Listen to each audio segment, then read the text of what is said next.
US President Donald Trump on Friday expressed cautious optimism over reports that India may be ending its purchases of Russian oil. He also called it a good step while addressing reporters before departing from the White House. He said, and I quote, that I understand that India is no longer going to buy oil from Russia.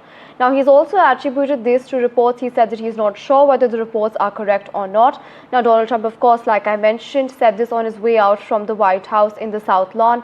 Now, what's important is that his remarks come amid growing American scrutiny of India's continued energy and defense ties with Russia, especially in context of the ongoing war in Ukraine and broader US efforts to, in fact, isolate Kremlin economically. While there has been no official confirmation from New Delhi regarding such a move, Mr. Trump's comments mark the first public acknowledgement from the United States administration of a potential policy shift by India. Let's in fact have a look at what Donald Trump had to say. Well, I understand India no longer is going to be buying oil from Russia. That's what I heard. I don't know if that's right or not, but that's a good step. We'll see what happens, okay?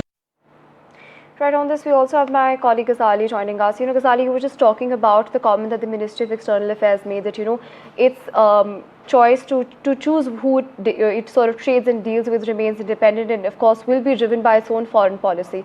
Now, in context of this, help us understand Trump's comment. Is it coming from, a place of urgency, a place of perhaps even desperation?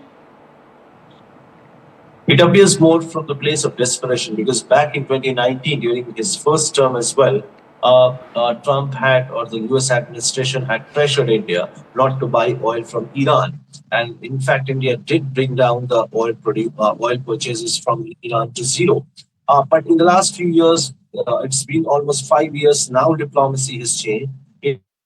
India's Foreign Affairs Minister, Mr. Dr. Jaishankar, has time and again clarified that when it comes to its energy needs, when it comes to purchasing oil or other sources, it depends upon the market conditions, it depends upon the global circumstances, and it has nothing to do how the third country will dictate India's terms or whether India will comply or India will obey to what US or other Western countries expect it to do. And that is why, despite all these pressures since the last 3 years, since this Ukraine-Russia war was on, India is still continuing to purchase oil from Russia. Now, this latest development, since the External Affairs Ministry has not confirmed or denied whether India has stopped purchasing oil from Russia, it is US President yet again announcing or confirming or claiming that. So no confirmation yet. India continues to maintain its stand that it will continue to source all its energy needs based on whatever preferences it had.